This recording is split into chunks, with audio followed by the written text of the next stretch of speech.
Hey guys, I'm Chris. Hey everybody, I'm Robert. And we're the Film Flamers. And it's that time of year where we start talking about summer blockbusters. And what screams summer blockbuster more than big budget, big returns of disaster films? Right. We have been champing at the Mondegreen, chomping at the bit to discuss disaster films low these many years. That's right. I feel like we've been threatening to do that. And we had two movies in mind with all those threats, and it's time for us to cover the first one. Right. So this time it's Backdraft, and of course next week or the week after, haven't decided yet, Twister, which through normal weird happenstance happens to have a sequel coming out right after our deep dive are at the same time. So that's exciting. And the release of the original Twister, literally the day that we would record. Oh, seriously? Yeah. Oh my God. We had it on the docket, and I'm getting that's when this is the release day. Yeah. I love it. So we're getting the 4K. We're going to watch it on my big screen at home, and we're going to give you that one. But before then, we have to talk about this one. Backdraft is a 1991 American film that's part crime thriller, part family drama, part love story, and part macho bullshit, directed by Ron Howard and written by Gregory Widen. The stacked cast features Kurt Russell, William Baldwin, Jennifer Jason Leigh, Scott Glenn, Rebecca De Mornay, Robert De Niro, J.T. Walsh, and the late great Donald Sutherland. Jesus, what a cast. The film's about two estranged firefighter brothers who dodge flaming buildings and family therapy alike, while unraveling an arson conspiracy hotter than their sibling rivalry. Wow. I feel like Jennifer Jason Leigh is our most oft talked about actress. Seems like it's coming up on that. You know, you'd think it would have been like Jamie Lee Curtis or Sigourney, right? Yeah. But she's in all of these horror-adjacent movies. She really is. We talk about her quite a bit. The film score was composed by Hans Zimmer, with two songs written and performed by Bruce Hornsby, randomly, I guess not randomly, for 1991. Many of the film's special effects were made by Industrial Light and Magic, which propelled the film into summer blockbuster territory and helped it retain popularity for these many years after its release. Okay, listeners, it's a living thing. It breathes. It eats. It hates. This is Backdraft. It's a living thing.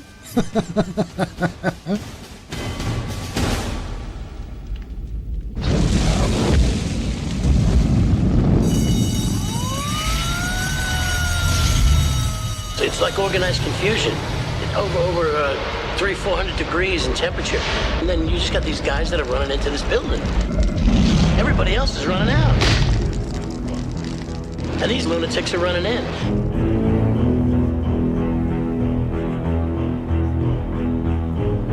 Is that a real Chicago fireman's outfit I see on you? It's in the blood, Willie. When I heard that both McCaffrey brothers were being assigned here at this station together, my heart was filled with a sudden desire to transfer. Run, damn you! Let's just have one drill, Lieutenant. Now one for the company and one for me. You have a bad day here, somebody dies. Check that door for heat. I mean, is that an accident or is it arson? I'll get that answer as soon as I do.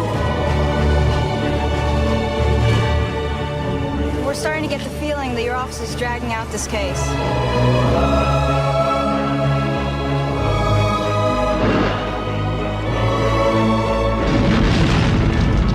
The chances that you take. How do we know if the floor's gonna be on fire in one of these? Well, when the door's open, if it's hot, don't get out.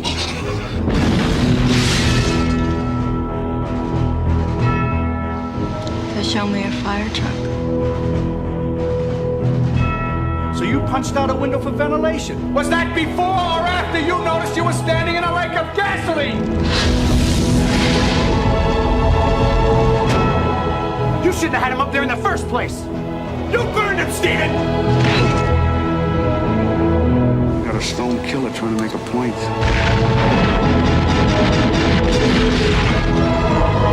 Three guys have died already this year because of the cuts made by your task force.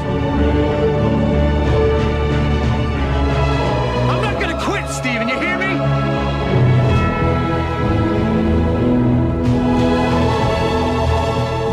something about these deaths that you're not telling me? Did the fire look at you? What would you like to do in the whole world? Burn it all.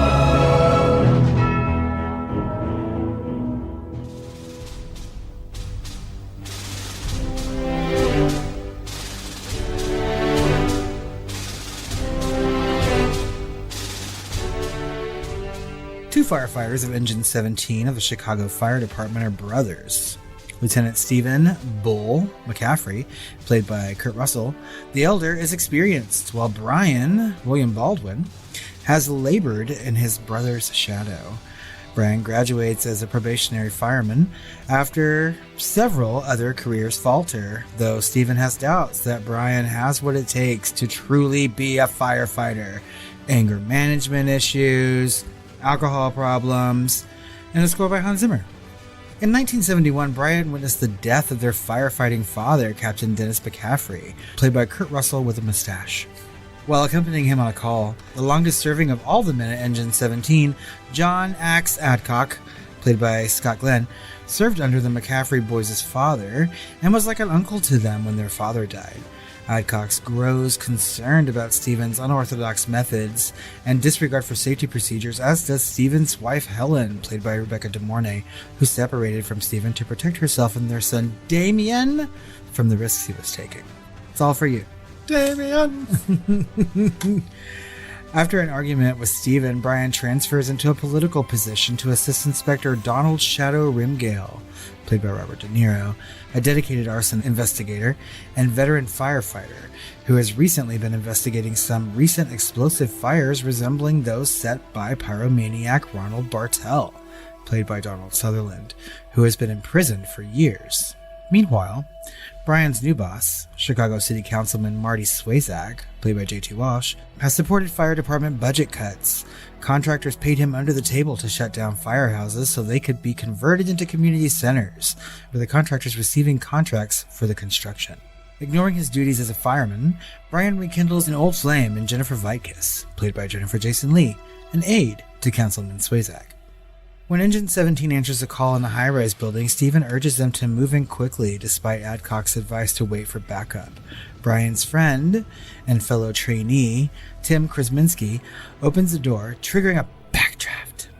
His face is burned beyond recognition. He barely survives. Adcock and Brian both condemn Stephen for what happened. Meanwhile, Rimgale and Brian go to Swayzak's home to confront him after learning of his connection to the now 3 backdraft victims, and they interrupt a masked man about to set the place on fire. The man attacks them with a flashlight, but is burned on his back by an electrical socket when he is pushed against it in the struggle. Rimgale saves Brian and Swayzak from the house, but is injured in the ensuing explosion. In his hospital bed, Rimgale tells Brian to revisit Ronald Bartel, the serial arsonist from before, who helps Brian realize that the suspect is someone who knows how to start specific types of fires, but doesn't want them to get out of control. Oh shit, it's a fireman probably. Either that or Damien! Brian suspects his brother Stephen, but before he can finger him as the arsonist, he stops for a quick no-homo shower with the boys. Peeping into the shower area, he spots a burn in the shape of an electrical socket on Adcock's wet, naked back. Brian quickly reveals his suspicions to his brother just before the fire alarm goes off at the station.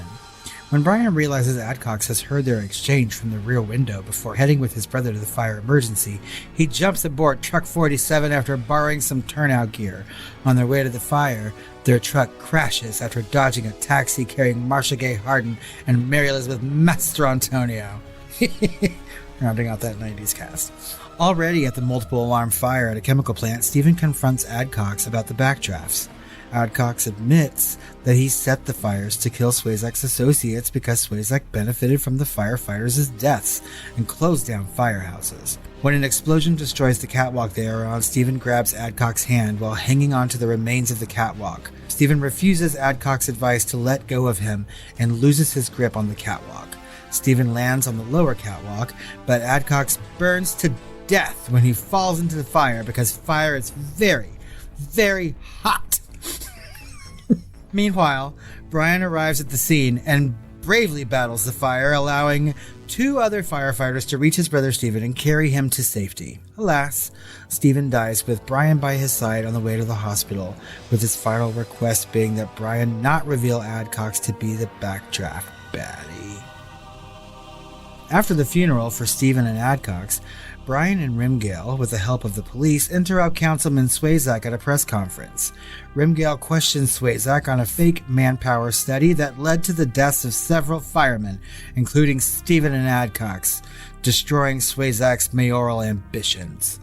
Brian continues as a firefighter, carrying on his family's firefighting tradition despite the loss of his father and brother, who are doubtlessly looking down on him from heroic fireman heaven, where the no-homo showers never get cold. Amen. The end. How many times do I have to say fucking Adcox in that shit? I feel like that was some Jaws comeuppance. So do I.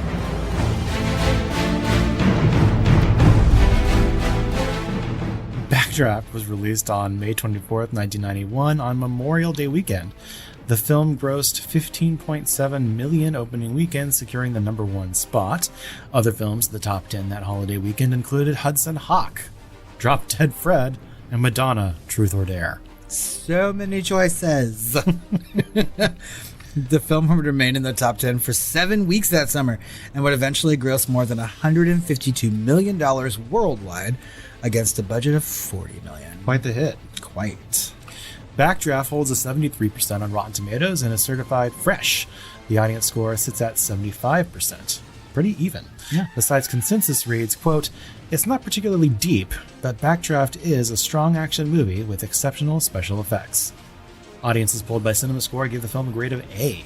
Critical reactions to the film were positive to mixed, with many praising the effects and the performances. Janet Maslin of the New York Times called Howard's direction slick, writing that his effectively pumped-up style relies on some heavy directorial artillery, soaring music, handheld camera work, 360-degree circular shots, glistening beads of water spraying in slow motion.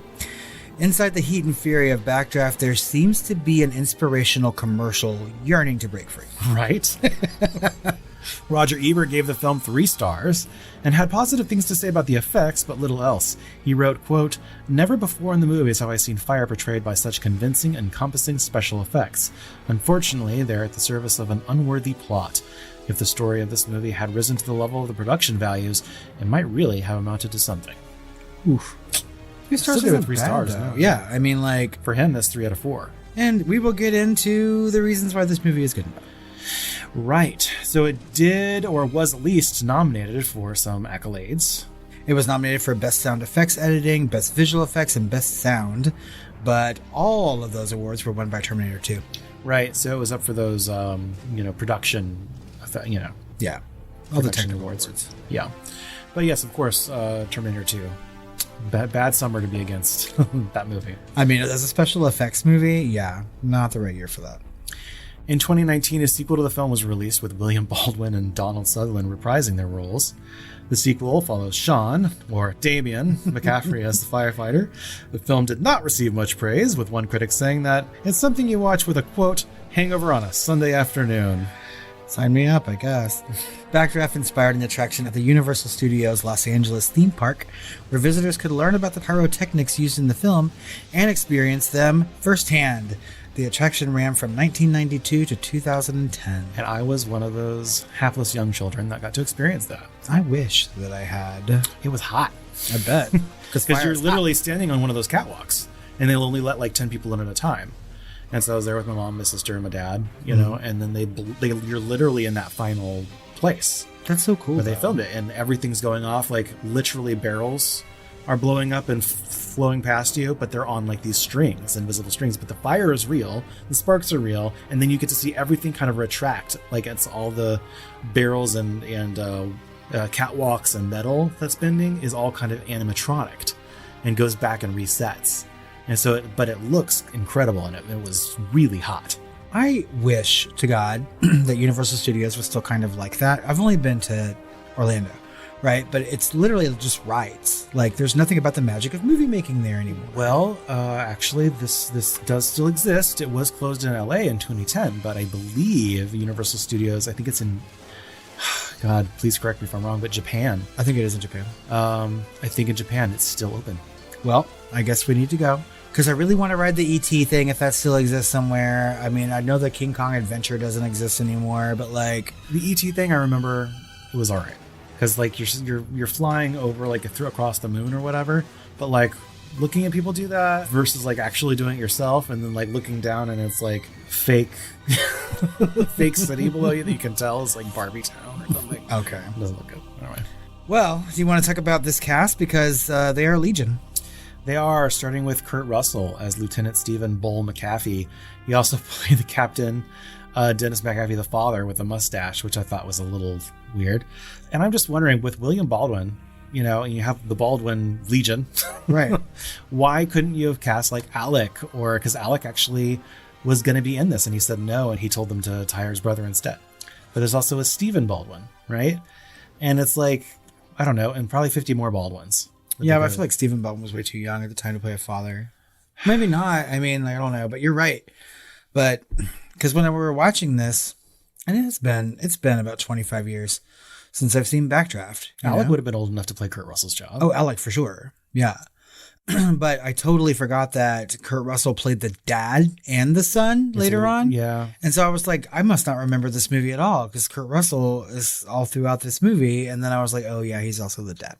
I didn't remember hardly anything about this movie besides like the music was good and the pyrotechnics were great. And I remembered some of the cast. I remember there was a Baldwin and Kurt Russell, of course, but I had forgotten that people like Robert De Niro were in here and Donald Sutherland. And I certainly had forgotten about Jennifer Jason Leigh. Oh, for sure. Whenever we saw her name in the credits, I was just like, oh, fuck yeah. I forgot that she was in this movie. And I love me some Jennifer Jason Leigh. Kurt Russell in this movie is good. I mean, he's good in just about everything that he's in. I think that he's a really good everyman actor. We've talked about him before on the podcast. He has a lot to do in this movie. He has a lot. He has to run the gamut emotionally in this movie versus like William Baldwin is kind of the audience here. Yep. Mm-hmm. And Robert De Niro is weirdly in a small role, but one of my favorite roles in the movie because he just has such a screen presence. Jennifer Jason Leigh has almost nothing to do besides just kind of move through the plot as, you know, girlfriend, romantic interest. But really the best acting play, I think, in this whole thing is Donald Sutherland. And I would agree with that, you know, because he's playing this very like Hannibal Lecter-esque kind of role. Right. And I mean, this is the same year that Silence of the Lambs came out. So I think it's kind of ironic that we have a very similar kind of plot trying to find a criminal by going to a criminal. You know? Right. And we're definitely going to be talking about that a little bit later. Oh, yeah. Right. We also have Scott Glenn, who is also in Silence of the Lambs. Right. As I believe the FBI director or one of the assistant directors or something. Mm-hmm. And then we have Rebecca De Mornay, which is a 90s name that, you know, was a blast of the past. And she plays Helen McCaffrey, or the divorcee. Or separated person to Kurt Russell's character. Rebecca De Mornay is no stranger to horror adjacent film, right? I mean, like this, we're talking like Hand That Rocks the Cradle time, you know, in the early 90s. Yeah, I feel like she also has like less screen time, but almost weirdly more to do than Jennifer Jason Leigh's character. Well, I feel like because it's really sort of like an emotional crux for Kurt Russell's character. Right. And you learn that it's not like a division between them, you know, irreconcilable differences or like abuse or his alcoholism or anger management issues. It's literally about him taking risks and what she thinks is above and beyond risk and does not want to be around that loss. Well, she ended up being right. Yeah, for sure. And also, I mean, she's trying to shield their son from Damien.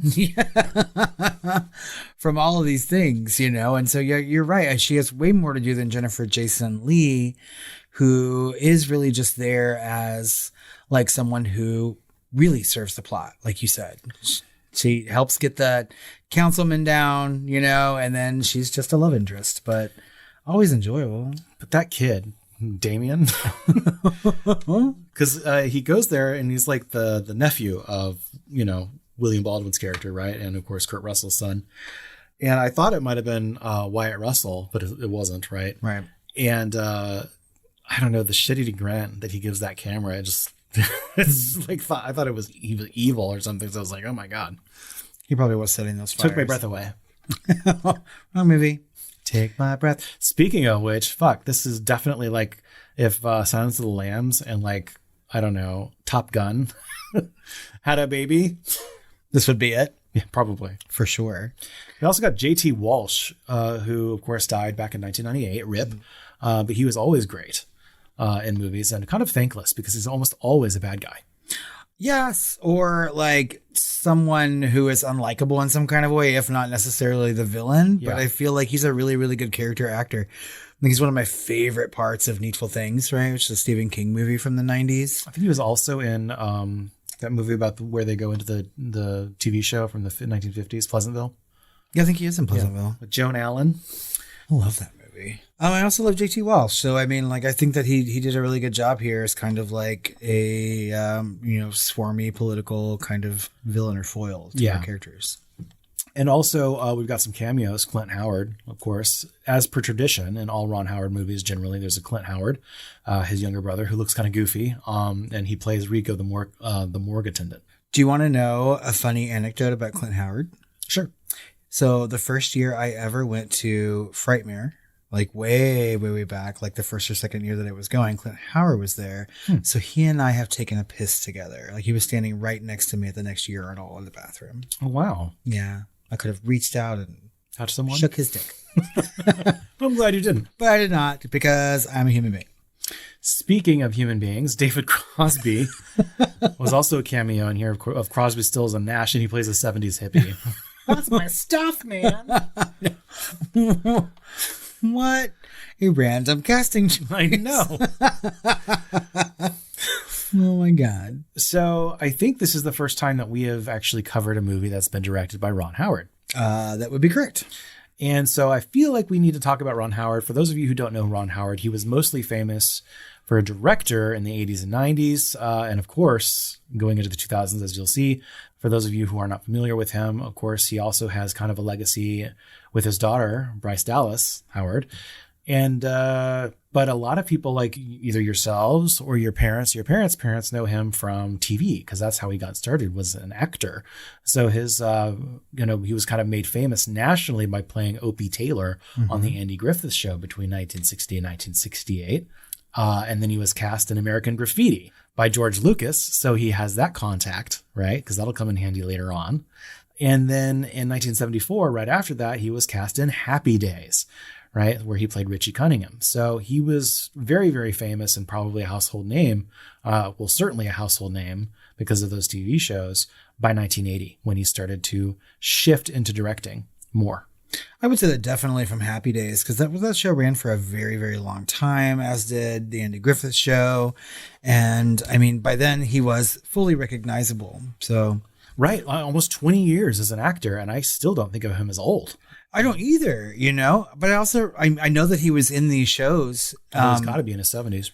But yeah, he doesn't, I don't think he really looks it, but I don't really know what he looks like now. But I didn't start watching the Andy Griffith Show until I was old enough to start watching Nick at Night. You know what I mean? So like preteen kind of era. Sure. I've pretty much always known Ron Howard as a director, like through all my life. When I think people like born after 1980 or even 1975 or even early, maybe after 1970, right, would really know him more as a director.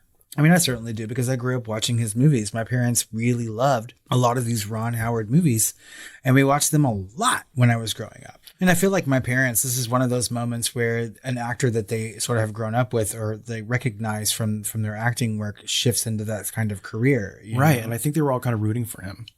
Yeah, and I think so. And it also happens that he made good movies that people went to the theater to see and made a lot of money, Sure. So he left Happy Days very intentionally, actually, to focus more on directing and producing. So his directorial debut was actually Grand Theft Auto from 1977. And he actually made a deal with Roger Corman to star in one of his movies if he could direct one of Corman's. Really? And that's how he started.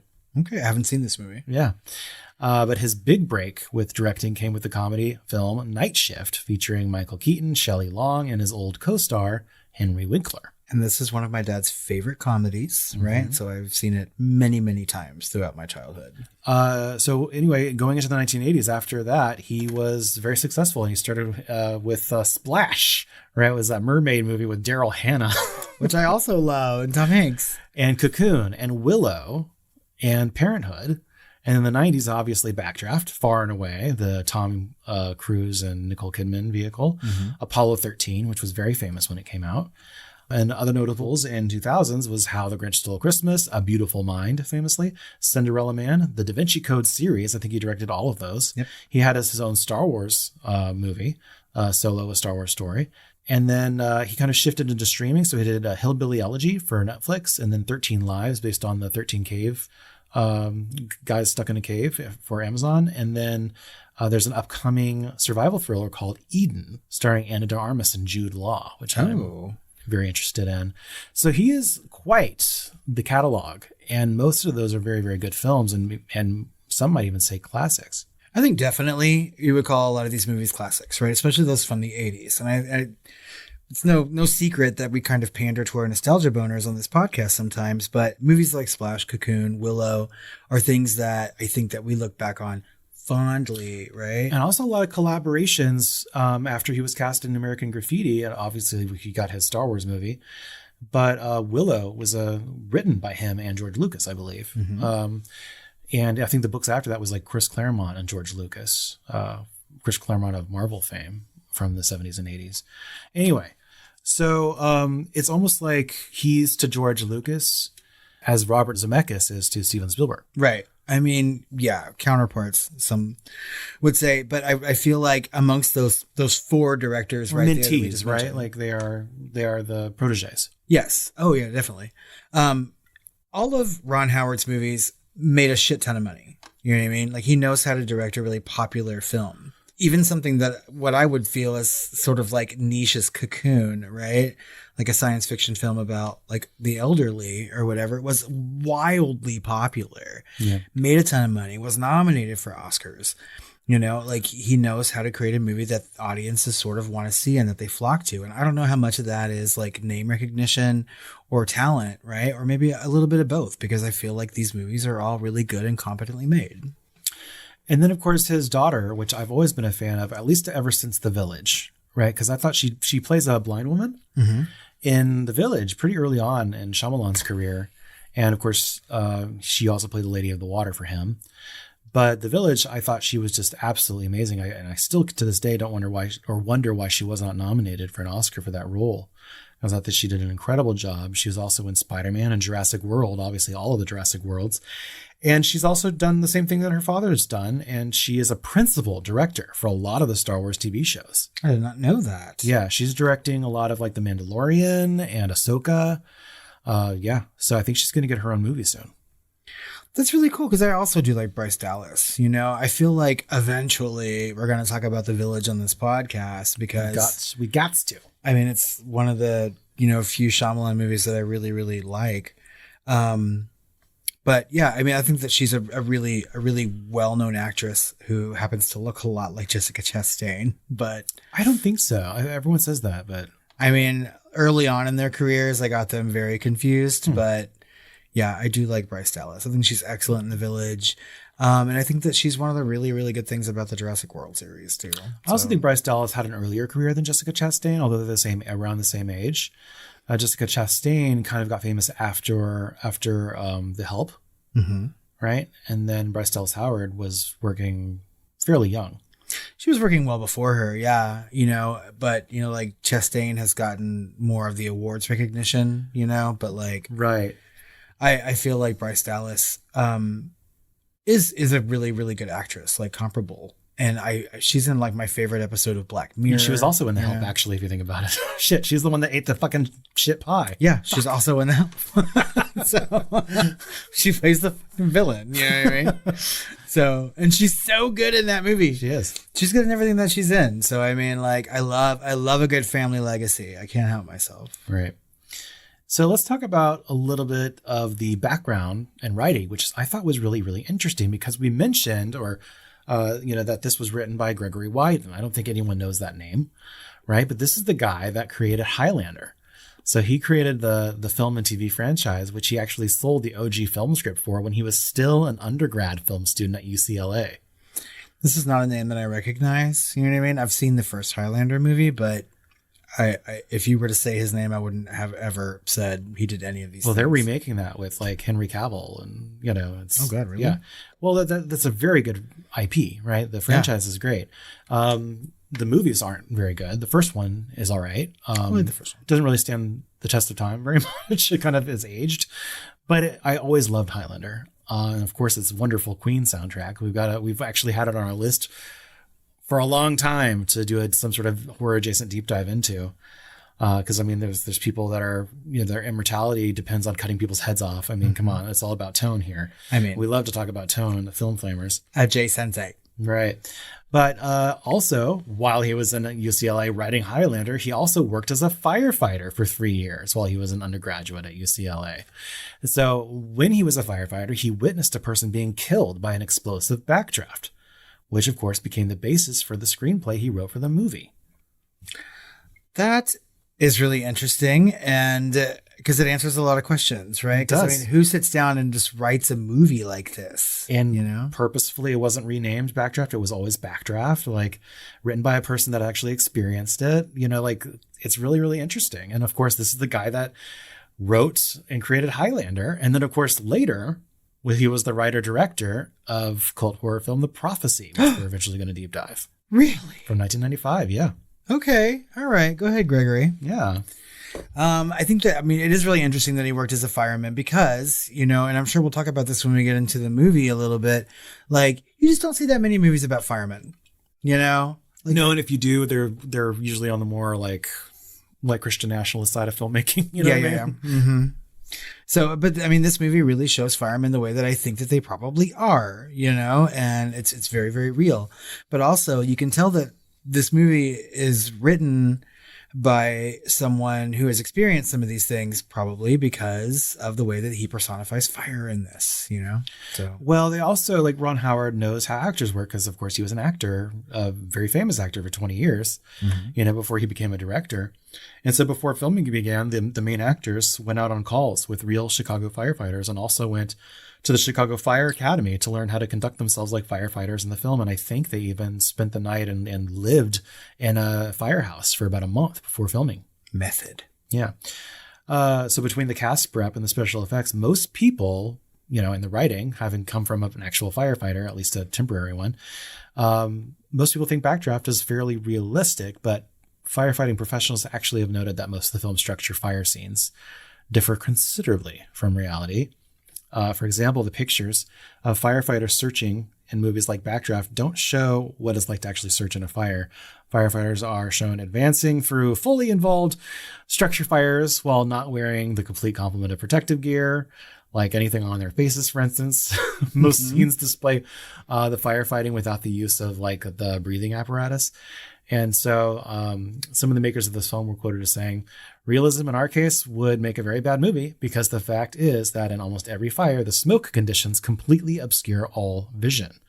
And they're right. So the movie came pretty close at times, but it also suffered from the very same all too common shortcomings that any visual presentation was bound to encounter. Smoke, steam, other miscellaneous factors, including usually combined to obscure almost everything that's taking place. Obviously, you can't have the actors, covered in masks the entire time. You wouldn't be able to tell who's who. And of course, the actors are actors, right? For a reason. And so, not surprisingly, fire investigation professionals have also dismissed the investigative methods shown in the movie as unscientific, in particular, the portrayal of fire as a living entity, right? So obviously, I think some of this is, we can take with a grain of salt or whatever the term is, because we have to see the actors and we have to see what's going on. So I'm actually quite impressed, now that I think about it, looking back at this, with so little smoke, we were able to see all that fire and such huge expansive sets, right? So this is obviously something they had to come up with in the fire lab that they had months before. What are the best accelerants? What are the best fires that don't produce smoke? Things like that. What are the best controllable fires that burn the brightest? They had to figure all that stuff out before filming began because it was all practical and in camera. And that's super impressive because I was going to say, if they were to make this movie today, it would all be really fake, you know? Yeah, Like we've got CG fire now, at least additive CG fire, which can look very, very realistic. Can. But I mean, it's impressive to like be able to experience similar to what you experienced at Universal Studios, right? Like what it's like to act and be around fire. But yeah, like you can't have too much realism in these movies. And obviously, like I feel maybe the only people who would be saying that would be firefighting professionals, right? Because the rest of us lay people would go in there and just experience like the action of it all, you know? And it would be difficult and not very self-serving of the movie to have us not be able to identify our actors in the situations in which we need to, right? Right. Because a lot of these moments that happen within fires are like pivotal to the plot. Agreed. So, but it does look amazing. I love the special effects in this movie. And the fact that we're seeing real fire, you're not going, where's the smoke? Where's the steam? Right? Like, it's because it's all in camera. You know what you're looking at is real, but it was shot in such a technically proficient way that, you know, it's suspending disbelief from the lack of solid smoke, because there is smoke, right? But it's just not really hindering our vision of what's happening in a scene. The fact that we are in these scenes with so much fire, it's so dangerous to film, you know, if everything is not so specifically controlled and yet it looks random, you know, and they have like hero shots of fire that are like crawling up the ceiling and like treating it like it's a liquid and different things and sucking in and out of door frames and stuff. They do a really good technical job here to make it kind of a slasher in a way.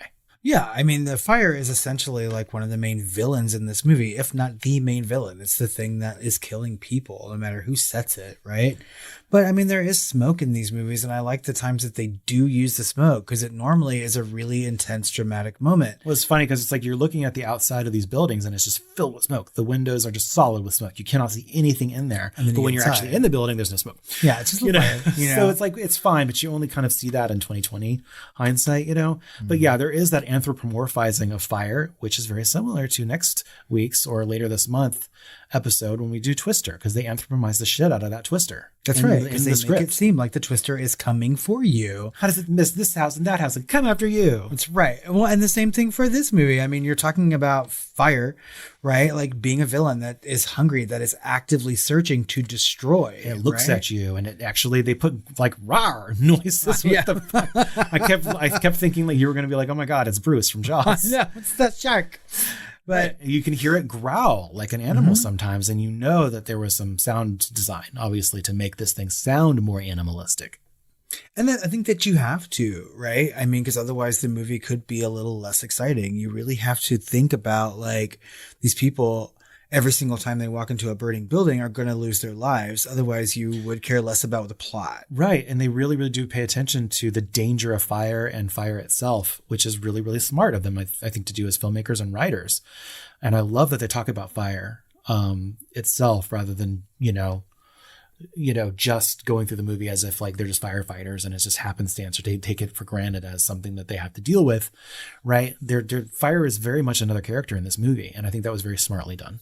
Well, and I think that it's also kind of important to not have the entire movie be about like the arson investigation, even though like a big chunk of it is. It's about a lot of things. It's kind of muddy and it's a mess, really. Yeah. But I mean, technically speaking, this movie is great. I would rather have what we have in this movie, and that's like seeing the fires and less about seeing the person setting them. Yeah. You know what I mean? We could have easily had a movie where it followed the arsonist and watching him set up the fires and yada, yada, yada. And that's not what we have. We have a movie where the fire is the villain and not the man setting it so much. By the end, it is. It is. During the movie, we think it's the arsonist, you know, but we don't blame him as much by the end. Mm-hmm. He's like an anti-hero by the end, almost. And I think it's important that we understand what he's done. We don't agree with what he's done, but we understand it, right? He's sympathetic. Right. We're sympathetic. He's a sympathetic villain. You know, but during the movie, it's kind of like that bodyguard, Silence of the Lambs-y kind of thing going on where we're like, who is it? You know, it's a mystery thriller, you know, but it's also about family drama and brotherhood. And then it's also a commercial about firefighting. You know, it's all of those things that almost tries to do too much. And I think the political drama, the political intrigue of the conspiracy is a little muddy. Like it's not super understandable. Well, they had to have a reason for the arsonist to do what he's doing. Well, yeah, of course. Of course I know that. I'm saying like it was the conspiracy was a little muddy. Like I could have probably thought of simpler conspiracies to come up with rather than like, oh, these contractors want to build these community centers specifically in old firehouses, so I'm going to take their money under the table. It's like, what? Well, yeah, because they could have easily just have said he's a councilman who's trying to cut the budget somewhere. He's not going to cut it from the cops. He's going to cut it from the firemen. Let's just go after him for that. It doesn't have to be a whole lot of like money paid to who and so on and so forth. You're right. Super muddy, but at the same time, even though this is kind of a convoluted, underpinning of a conspiracy that kind of drives it, it's not what the movie's about. Now, I thought this was funny. I read this article online where they're saying, I'm thinking of a movie. It came out in 1991. In this movie, a young hotshot investigator is faced with a particularly gruesome series of crimes. Stumped, the investigator seeks the help of a criminal already incarcerated for a similar but unrelated crime. The criminal is clearly a devious maniac, and his help is contingent on a cat-and-mouse game of psychological cabaret. He helps solve things in a roundabout way, but only after the investigator gives up personal feelings about the crimes. This movie features Scott Glenn in a fairly major role. What movie am I talking about? Backdraft. Yes. No. Silence of the Lambs. Yes. Right. And Silence of the Lambs came out in February 1991, and this came out in May. So I think like they're too close together to really rip off one another. Certainly Backdraft ripping off of it, unless you think of the book that it's actually made off of, which is like Manhunter. So there is a Silence of the Lamb book, but the original movie Manhunter came out like in the 80s. Yeah, so predates both of those films, right?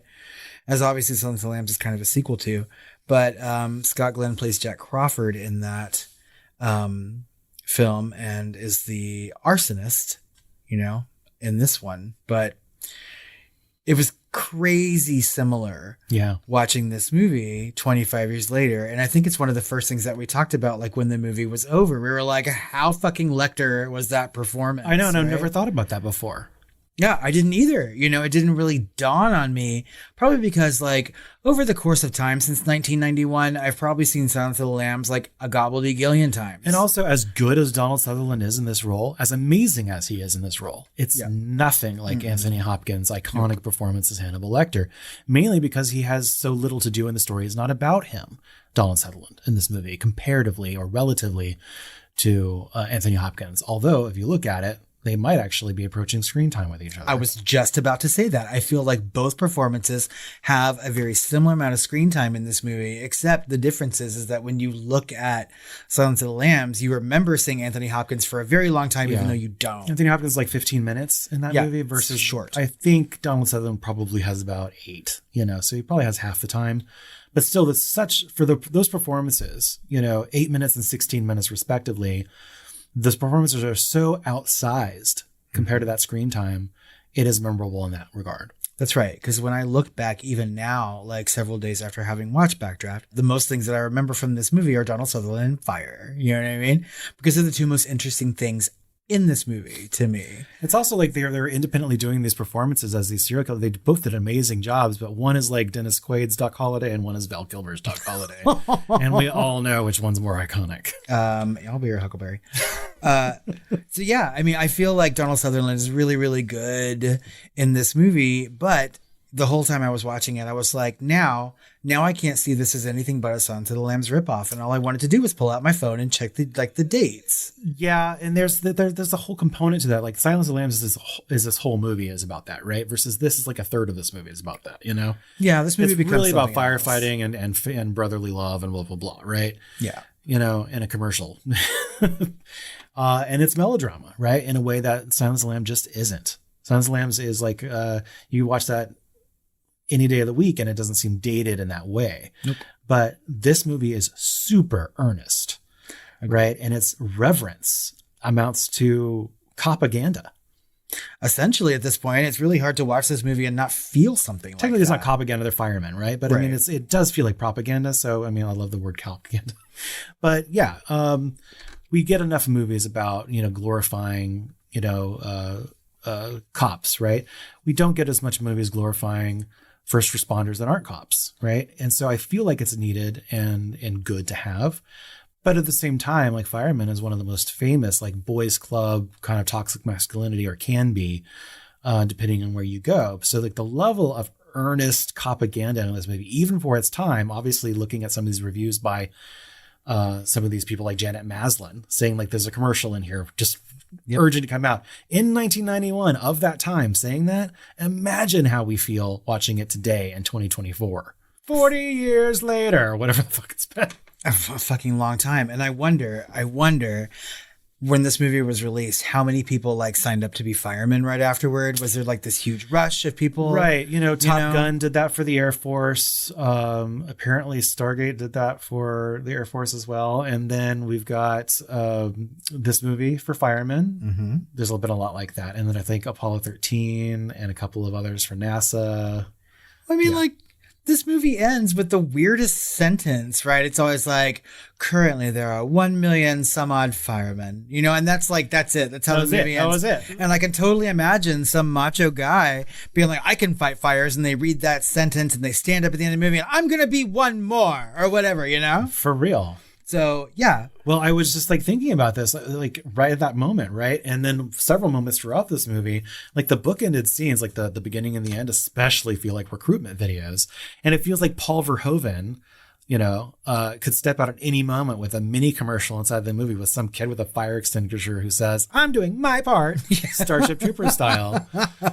Right. And at the end, especially feels like that. I feel like we're going to pan to some corner and a kid's like putting out a fire or something, at a hot dog stand. I don't fucking know. It could very easily be that because, like Janet Maslin said, the direction is very, very slick. Right. And it really just makes firefighting look incredibly heroic, which it really is, using the word propaganda. And I'm not trying to like. It's like you don't need to do that level of like the score isn't helping. Hans Zimmer, I love him, but damn that score. It's really sweeping and super, super heroic. Yeah, it's very in the beginning and the end is very saccharine. It does feel like you're watching a 1940s propaganda or Starship Troopers or something. One of those commercials. It did its job, Which is funny because it's just after RoboCop came out, and like I feel like if Paul Verhoeven had made this movie, it would have been like hilariously different.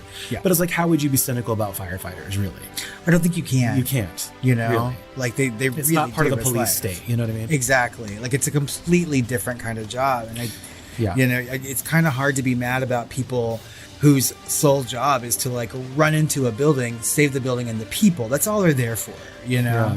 I'm doing my part.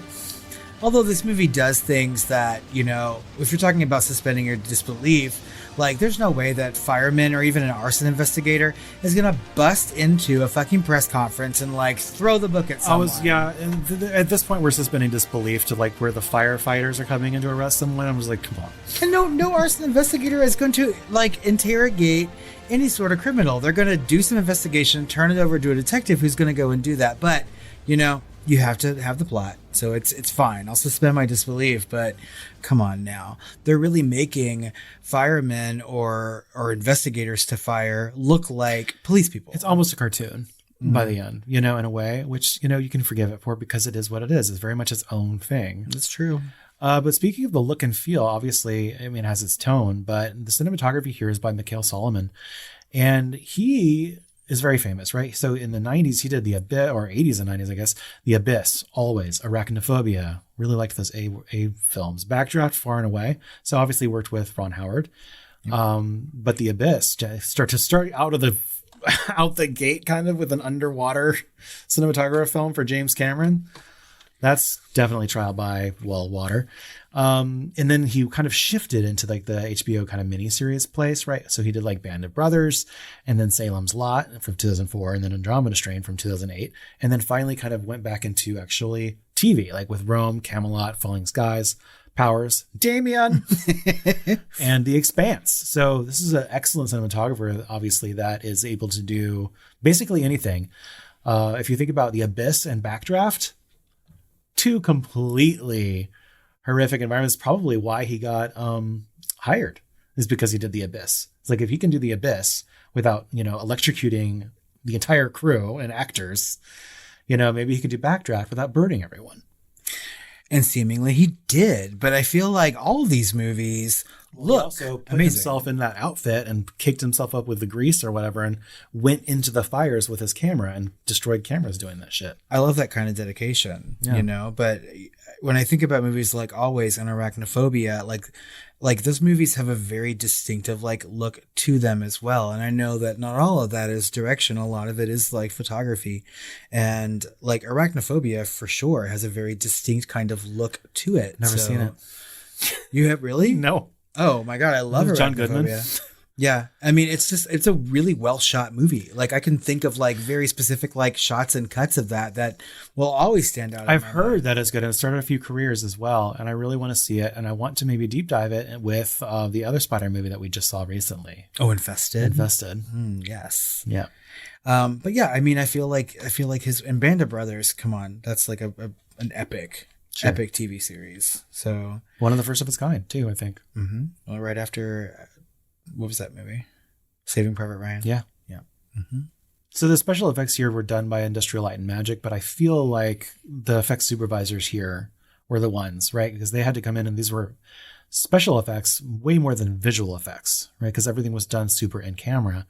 So it's like, I don't know how much credit or how little credit to give them, you know, or their physical in-person supervisors were so good, you know, that they were able to kind of pull this off in a way that they couldn't do today because everything's digital.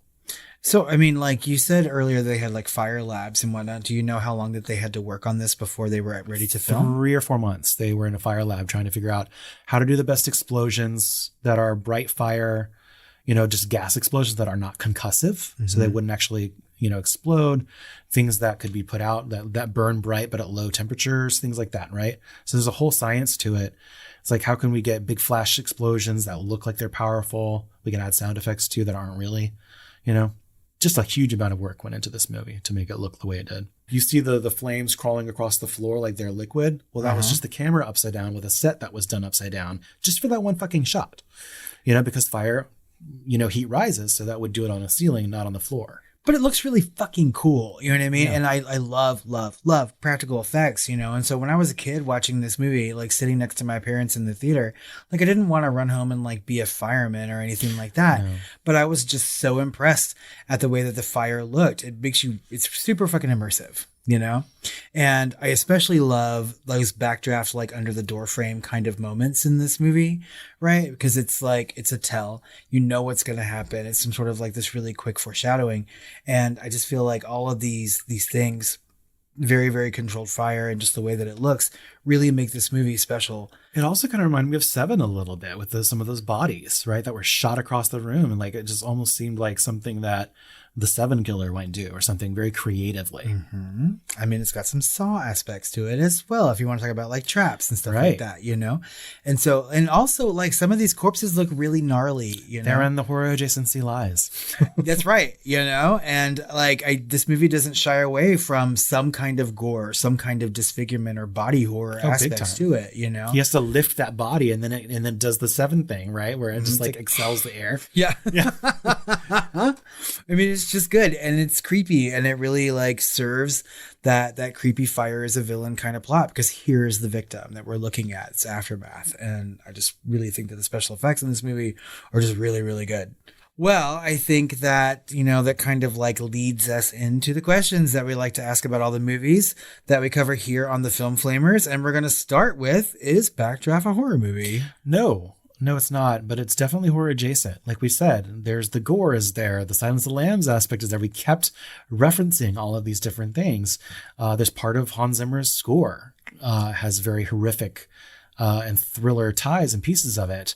So there is a horror movie inside Backdraft. So yes and no. Yeah, I mean, I would go with that answer. I mean, it's definitely horror adjacent, right? Right. And in a way that almost Twister isn't. Right, because there is criminals in this movie in a way that Twister doesn't, right? But at the same time, I feel like with the disaster genre, and we'll probably get more into this in our top 10 and obviously our discussion with Twister, but I feel like there's a discussion to be had between what maybe Stephen King would describe as a difference between horror and terror.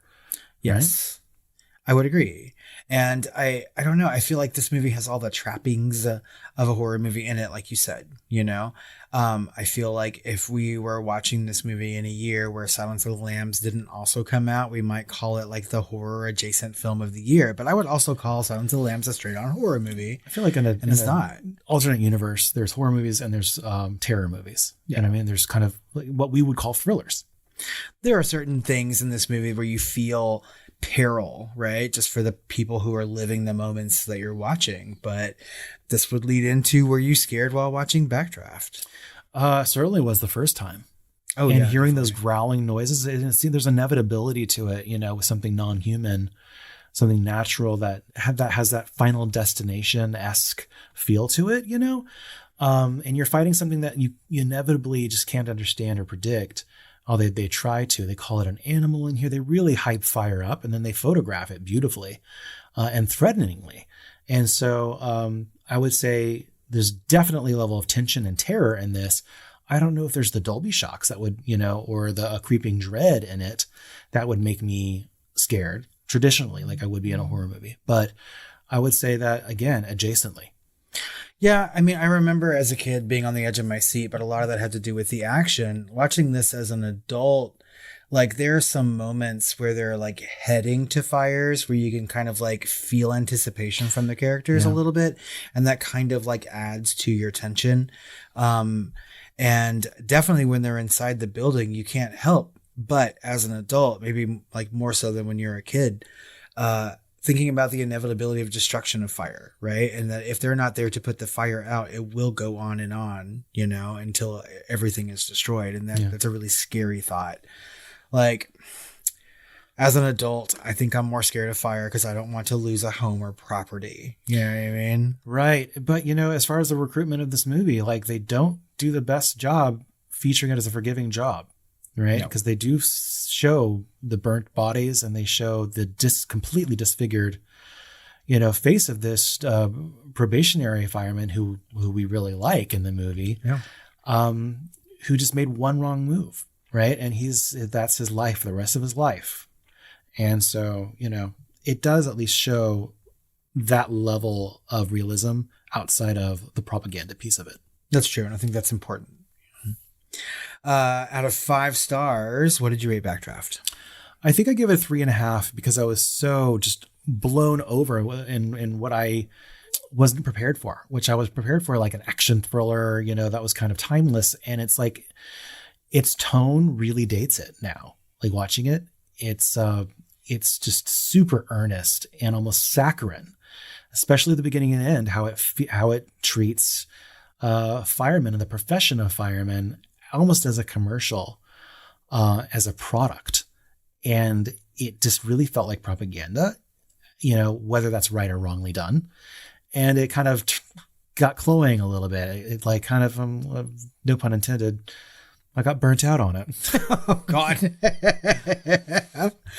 I give it 4 stars, and I honestly went into this movie expecting to give it a much higher rating because it had been so long since I've seen it, but I only look back on this movie very, very fondly. And I think that since I haven't really seen it as an adult, I didn't realize like how much of this movie's screenplay and like sort of performances and plot are really, really trite.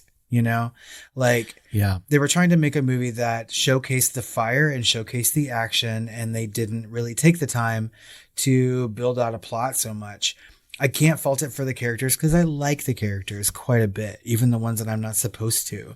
But as a whole, I was just like, all right, if this movie didn't have these really amazing special effects and these really amazing like fire scenes, it wouldn't be a very good movie just based on It's also really interesting, like structurally, right? Though, I think it's more than the sum of its parts in a way, because you could almost say it has a traditional like ABBA plot structure, romance structure, but it's for the brothers, surrounded by this other plot that's kind of dissonant to that one, right? And so that's where the problem is. It's almost too complex for its own good for how simple as milk it is, you know?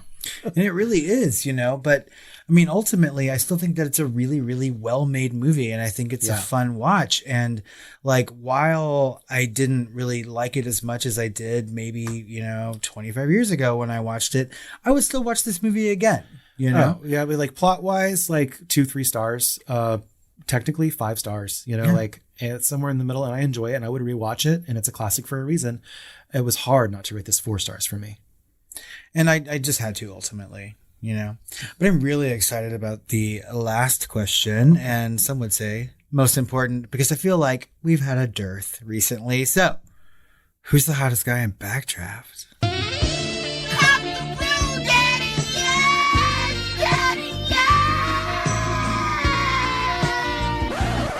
My God, this is an embarrassment of riches. And I should not have been surprised because we're talking about firemen. So, do you have a choice? I do, and that's Jason Gedrick. Oh my God. Of all people. Because I thought he was like, I would have said maybe like when I watched this, obviously the most obvious answers are Kurt Russell or William Baldwin. I think most people would say William Baldwin. He had like this weird North Korean ostrich hair going on this whole movie. And I was like, I couldn't deal with it. And then Jason Gedrick comes along as the other probationary fireman. And I thought he was just absolutely adorable. So got to go with him. He is super cute, but until he gets like his face burnt off, but And even then, you just like that character. Yeah. But I cannot help myself. I mean, we have covered Sliver on a bonus episode over on Patreon, but I have a tie for this because I love William Baldwin. He is my favorite of all the Baldwin brothers and will remain my ideal Baldwin because he's so fucking dreamy. But so is Kurt Russell. And Kurt Russell in this movie is just fucking hot to me. He's like super weirdly clean cut in ways that he isn't in a lot of the movies that he makes or whatever. But I think he's just super fucking sexy. We've also talked about him a lot on this podcast. We have quite a bit, and we will in the future because eventually we're going to cover things like Grindhouse, and we'll talk about Death Proof. We need and a podcast historian to really tell us who we talk about the most. That's right. Which directors, which actors, which actresses, etc. To kind of make the weird conspiracy board with the red yarn for us. Who's doing that, y'all? I think it's Nikki. Do we need to assign somebody? If not, come on, Nikki, show us your conspiracy theory. Would you like board. us to assign someone? Would we like to assign someone to unspool your red yarn? I got so excited watching this movie because of the fire, but also because I was like, all these guys are really hot and I cannot wait to ask this question.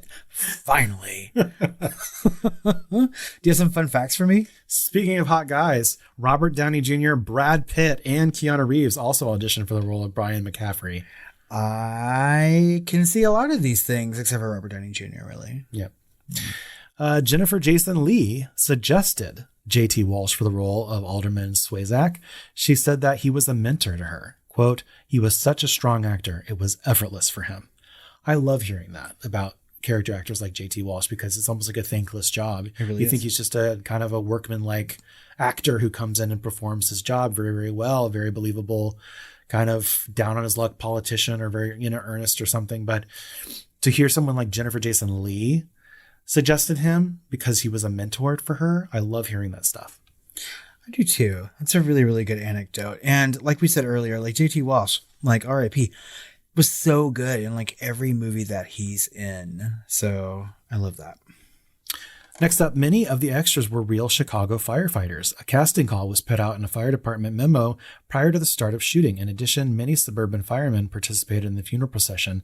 A lot of the people couldn't do it because they didn't have matching uniforms, but they would show up anyway, even though they were told no, and they were as civilians in the background because they had thousands of firemen volunteering for this. They just could not. What is it about Chicago and fire? You know what I mean? Obviously there was the Great Chicago Fire, but and San Francisco fire. That's true too. But there's an earthquake, I guess. There's a TV show called Chicago Fire. Literally, I was about to say that, yeah. So, I mean, my good Lord, what is it with that city and firemen and fires in general? It's the Windy City, and wind, I guess, whips up fire. I don't fucking know. It just has a propensity to burn. propensity. Scott Glenn was actually on fire for one scene, and not in his acting way. He was coated in layers of fireproof clothing and special gel for his skin so he wouldn't get burned. But as soon as the camera stopped rolling, firefighters doused him in water and chemicals. Not in his acting way. Scott Glenn, you're on fire. Your acting's on fire. Thank you. No, you're on fire. That said, Scott Glenn, Kurt Russell, Kevin Casey, and William Baldwin did a lot of their own stunts. So much so that stunt coordinator Walter Scott was so impressed by their performances that he listed them as stunt performers in the credits. And I went and looked, and this is true. You can tell because when you have a stunt double put in, you can always tell like if it's someone that's stepping in for them. But this movie it's so good at like having them look over their shoulders at just the right particular moment that you can see that they're the ones actually doing some of this shit. And one of them at least was on fire, and they had to put him out or whatever. And like that guy was actually on fire. That was not digital. This is 1991. I fucking love this. So, I mean, like you can really tell that a lot of prep went into this firework, and you can tell that like these actors were like in it. They were trying to make a good movie and do good at their performances. And I just think that's amazing. Right. So the crew built a machine they called the Ash-O-Matic to make these embers float through the air. It was like a reverse vacuum that shredded cardboard, set it on fire, and blew it into the air. I feel like everyone needs one of those for their wedding. Is it what you want to walk through? Ash. The Ash-O-Matic. Well, it's pretty. Well, like, and no one could see that shit except for in the theaters. And then when it came out on 4K again, right? So it's like, it's been like 36 years or whatever the fuck since this movie came out. Why do you always do that? 34 years? I don't know. 40, 80 years. 80? It's been 87 years, Robert. I feel it. I feel it in my knees, and I'm so glad that I can see the gifts of the Ash-O-Matic again. So the film has been released in many formats, first on VHS, then DVD. In 2006, a 2-disc DVD anniversary edition was released. In January of 2011, Universal Pictures released a Blu-ray anniversary edition with many of the features ported from the previous DVD release, including 4 featurettes, a 3-minute Ron Howard introduction, trailers, and 43 minutes of deleted scenes. There are 43 minutes of deleted scenes for Backdraft. Yeah, and I think a lot of those made it into the television version. Oh, really? Yeah, so if you watch the edited for TV version, they actually add in a shit ton of stuff, right? Yeah, and I'm just like, what is it? It's not story. It's just like extra scenes. I know that there's a scene of like the firemen like volunteering to go work on the house for one of the widows of the dead firemen. You know, there's like scenes like that even pile on to the propaganda, I guess.